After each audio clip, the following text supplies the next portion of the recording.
Kabar mengenai kenaikan tarif layanan ojek online, khususnya Grab, mulai menjadi perhatian. Informasi tersebut muncul setelah aplikator disebut mulai menerapkan ketentuan dalam Peraturan Presiden Nomor 17 Tahun 2026 yang mengatur pemotongan komisi aplikator menjadi 8%. Menanggapi kabar tersebut, Asosiasi Pengemudi Ojek Online Garda Indonesia mengaku telah menerima sejumlah laporan dari para pengemudi. Ketua Umum Garda Indonesia, Raden Igun Wicaksono, mengatakan hingga saat ini pihaknya masih melakukan proses verifikasi terhadap informasi tersebut. Menurutnya, Garda Indonesia menerima laporan beserta tangkapan layar dari pengemudi maupun pelanggan di sejumlah daerah.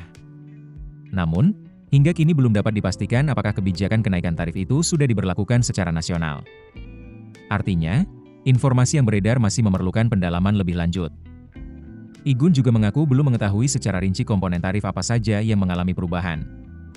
Meski demikian, berdasarkan laporan awal yang diterima, kenaikan lebih banyak dirasakan oleh konsumen. Indikasinya terlihat dari meningkatnya total biaya yang harus dibayarkan pelanggan. Kenaikan tersebut diduga berasal dari penyesuaian tarif perjalanan maupun munculnya tambahan komponen biaya layanan di dalam aplikasi. Meski begitu, Garda Indonesia belum dapat memastikan penyebab pasti perubahan tersebut.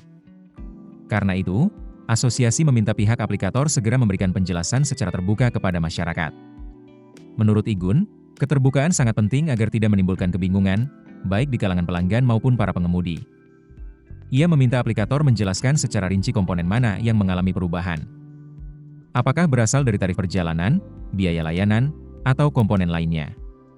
Penjelasan tersebut dinilai penting agar masyarakat memahami alasan di balik perubahan tarif yang muncul di aplikasi. Selain itu, Garda Indonesia juga menegaskan bahwa kebijakan tarif harus mengedepankan prinsip keadilan. Bukan hanya bagi perusahaan aplikasi, tetapi juga bagi pengemudi dan pelanggan. Igun mengingatkan agar perubahan kebijakan tidak justru membebani masyarakat sebagai pengguna layanan. Di sisi lain, para pengemudi juga diharapkan benar-benar merasakan manfaat dari kebijakan penurunan komisi aplikator. Menurutnya, jangan sampai pelanggan membayar lebih mahal, tetapi pendapatan pengemudi tetap sama. Sementara keuntungan tambahan hanya dinikmati oleh pihak aplikator. Karena itu, Garda Indonesia berharap setiap perubahan tarif dilakukan secara transparan dan memberikan manfaat yang seimbang bagi seluruh pihak yang terlibat dalam ekosistem transportasi online.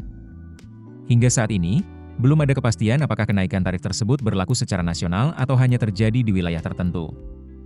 Proses verifikasi masih terus dilakukan sembari menunggu penjelasan resmi dari pihak aplikator terkait perubahan tarif layanan yang dikeluhkan sejumlah pengguna dan pengemudi. Keputusan bisnis terbaik datang dari data, bukan tebakan. Mudah berlangganan Business Insight dengan subscribe with Google.